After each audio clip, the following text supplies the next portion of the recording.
11 Japan. We established a joint venture at one time and signed a business partnership agreement at another time. And sometimes we just sent our employees to the companies as trainees. We became to figure out businesses that we can demonstrate our strength only recently. But before that, we experienced cases of failure, including the department store in Osaka Station City. And we spent nearly 30 years of time and lost a lot of money. Another obstacle is the second one. Requests from local communities. When we develop commercial facilities in and around stations, we need to explain our plan to residents and shop owners nearby. To obtain their consent is not mandatory as long as we comply with regulations, but local governments often hesitate to give us a green light to the development when many of such people nearby say no. It usually takes a long time for local governments to obtain approval from all relevant local communities. And sometimes we are requested by local governments to create public spaces so that people around the station can use, or to decrease commercial spaces to protect shop owners nearby. We always make efforts to fulfill the requests as much as possible, because such efforts are considered to be necessary expenditures to coexist with local communities.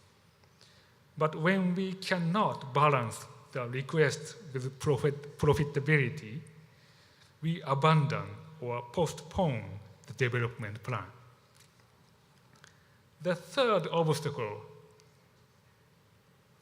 is additional time and cost when developing spaces in and around stations. Railway is used by many people every day, and railway users are also customers for our non-transportation businesses. Therefore, our development works in and around station cannot impede railway operation.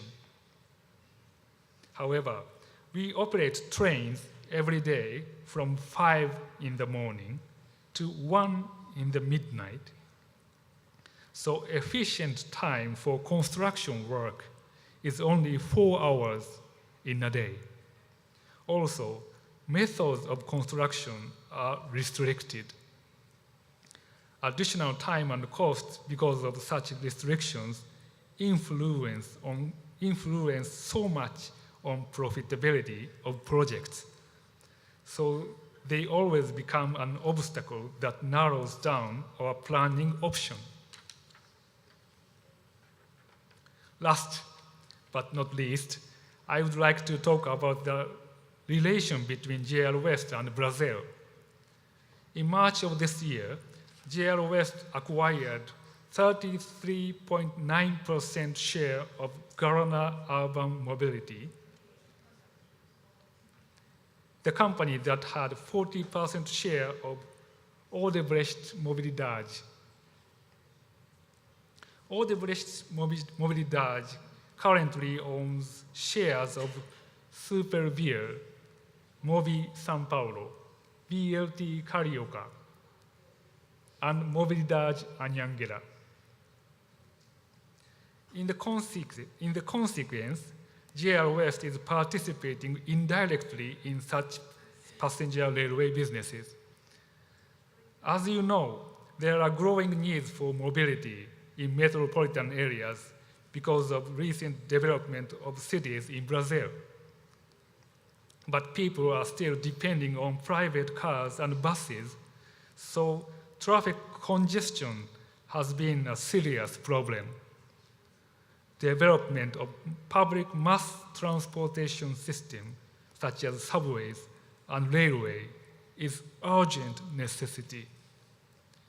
JRWest believes that our Japanese experiences and know-how on safety, customer satisfaction, and technology can be useful to railway operators in Brazil.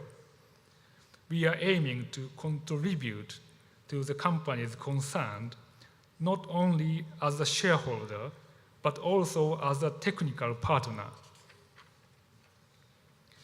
Page 20 shows technical cooperation between JRWest and Ferroviário in Rio de Janeiro. Engineers of JRWest and Ferroviário have been jointly conducting on-site surveys and discussions to find safer and more cost-effective way of maintenance that is suitable to local circumstances.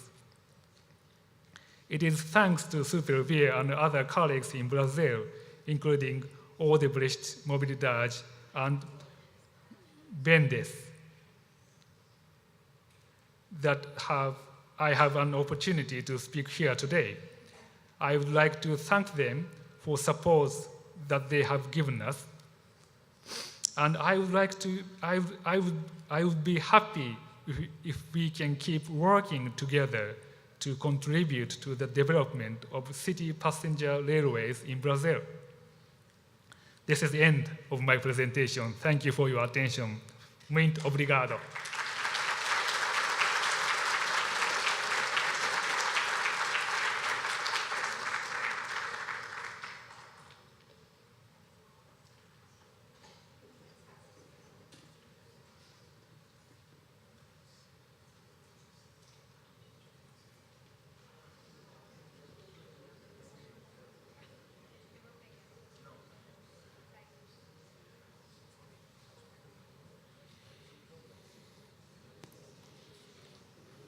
Dr. Kurt Rieckhoff, please.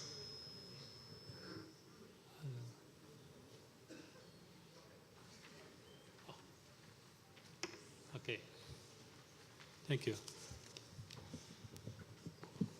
Dr. Kurt Rieckhoff é engenheiro consultor de ferrovias. Trabalhou 27 anos na DB e atualmente está aposentado. E vai dar uma palestra agora. Please. Boa tarde. Me desculpe também, não falo português. Então, vou dar minha apresentação em inglês. I hope you understand. My name is Kurt Rieckhoff. I'm German, and I have not been part of the football team at Maracana, so I'm brave enough to come here.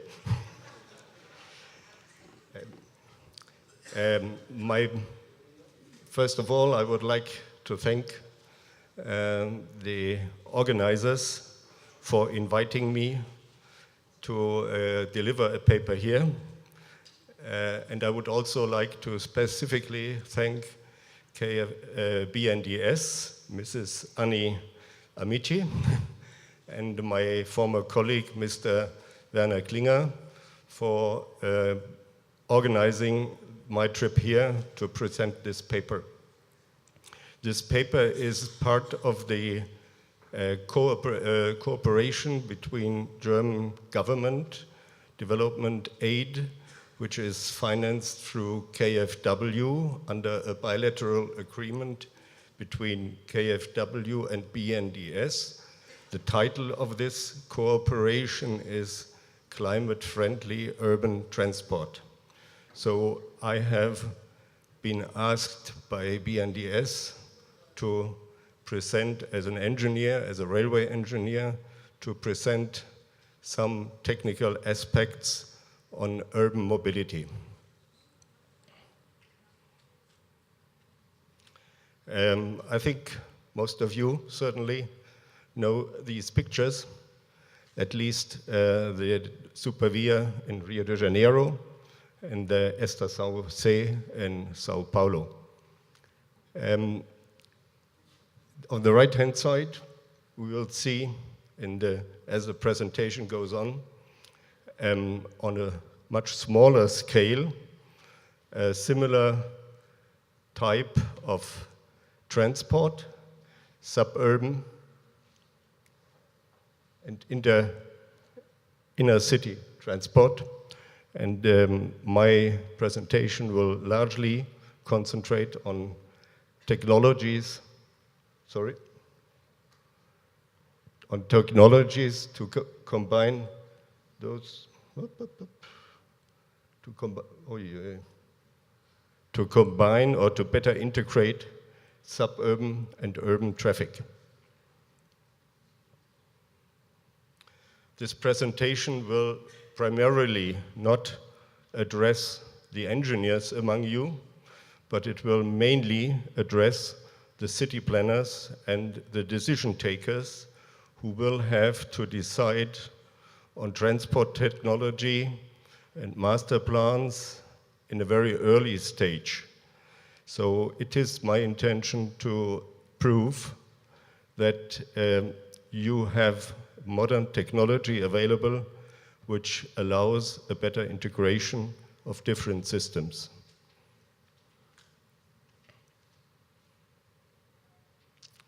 The presentation will follow this kind of sequence. We will firstly discuss some of the problems about urban transportation planning. We will define the requirements to transportation planning. A short synopsis will be given on different transport schemes and technologies. Afterwards, I will concentrate on what we call in Germany S-Bahn, which is something like CBTM or Supervia. But you will see in the show, in the following chapters, that there is some additional aspects to it. We will draw some conclusions and afterwards recommendations, and my friends from the bank will certainly also would like to see some items which they will look at when it comes to financing.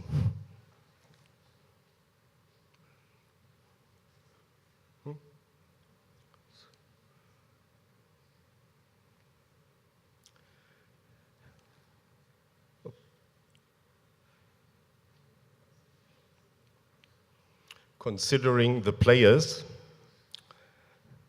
involved in their interests, long-term sustainable decisions on technology, integration of systems, and project approach are sometimes quite difficult to take.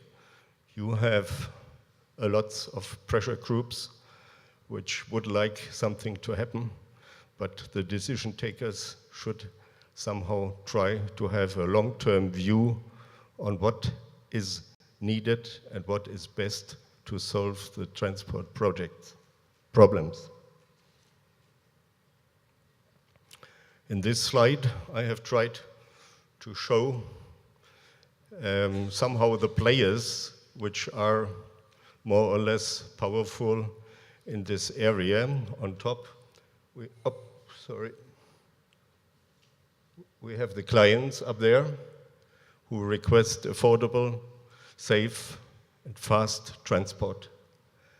We have the political decision takers, and I suppose some of them are here, who have to decide on transport master plan, who have to tender works, and who have to supervise compliance with permanent performance criteria. On the other side, you have the operators who are to provide the transport service, of course, at their entrepreneurial responsibility. We have the legislative and supervisory bodies who look after safety and operational standards. We have the industry, which would like to provide design and technology, and which we are dependent on for long-term spare part supply and technical support. And down here, the lenders who are, prior to giving some financial support or some loans, looking at the economic, technical, and ecological feasibility of the projects. And as we talk about the decision or selection of technology, mainly the decision for technology takes place between the political and the operators up there. If we talk about project implementation, I try to simplify a little bit two alternatives. We have the licensing body here, and he either decides to a turnkey approach or a split lot approach. So before that, there would be a lot of feasibility and engineering studies. Then they go out for tender based on design specifications, and offers come in, and they have to select according to the specifications which went out. They have to select the best supplier for the best price. But the technology has been decided at a very early stage by the licensing body, supported by his advisors. The other approach would be turnkey. You tender out system performance specifications, which means that in a very simple case, you say, we need 40,000 passengers per hour capacity between station A and B, and you offer whatever you have. Normally, of course, it's best to have design, build, operate, maintain, so that the supplier must take responsibility for the system to deliver the performance required. So at the end of the day, you would have a design, build, operate, maintain contract up here, and you would have different supply and operate contracts after there. Regarding the decision on technology, certainly in this extreme case would take place here.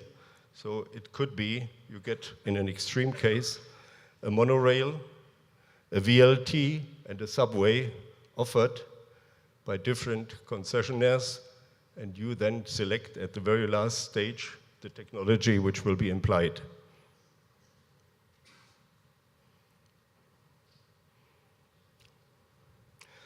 I will now shortly mention a few problems which are, I think, common experience of all the transport experts here. I don't need to mention the problems of bus rapid transit systems, obviously. I think this is mainly a railway community. So I think everybody knows that the urban space requirement, the comfort, the wear, the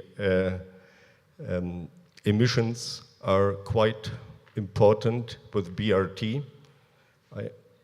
I have here some pictures of the BRT in Lima, which was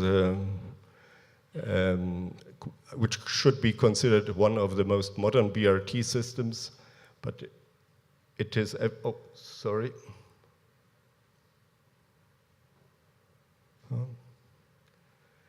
It is evident that along a large space, large cross-section is occupied by these buses. And you see a very funny, long development of intermediate bus stations. You just need these places because one bus must park here, the other one comes around here. In order to have a high capacity, you will have a very long platform length. And even downtown, obviously, there is no other possibility than to go underground. And if you are underground, you can see that the size of the stations is just immense.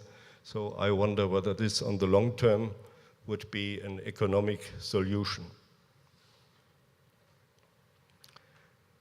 Regarding railway or rail-bound systems, existing rail infrastructure is often not integrated in network planning. So we may be talking about either old abandoned railway infrastructure. It may also be other VLT or railway lines which could be integrated. But part of it, for instance, depots, sidings, might be useful to be upgraded and on the long term maybe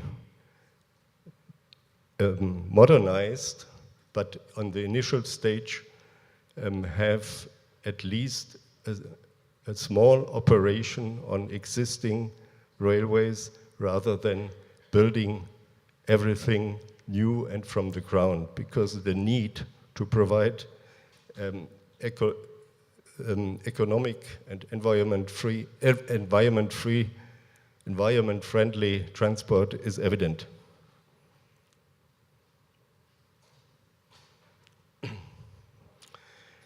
The consequence of having different systems which are not integrated is that the stations, interchange stations, have to link different means of transport. And as you can see here from in the city of Sao Paulo, this is an interchange pathway between different systems, which makes, of course, your door-to-door transport transit time very large. So a better solution is to find an integration and a compatibility between different means of transport. It should be also mentioned that the access to stations, I mean, this was obviously earlier a railway line in Sao Paulo. You have a very simplified access to this station. Rather than having your access from both ends, you concentrate your passengers here, like here in Panama as well. And this adds up to your road, to the access way for your passengers. On the other hand side, it reduces, of course, the catchment area of your station. So convenience to passengers would be different. Also, we can see that CPTM here in Sao Paulo has a dead-end station here, which is a kind of synonym for me, that CPTM in this case does not provide downtown transport service. It makes just suburban transport to the borderline of the city.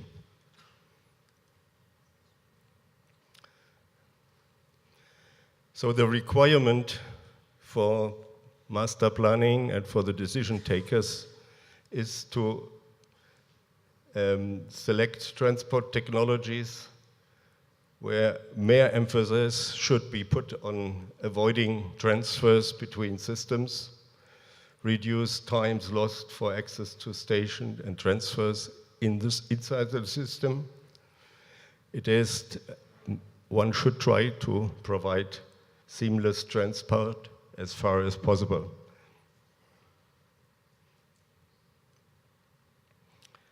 I have here tried to simply demonstrate how integration, or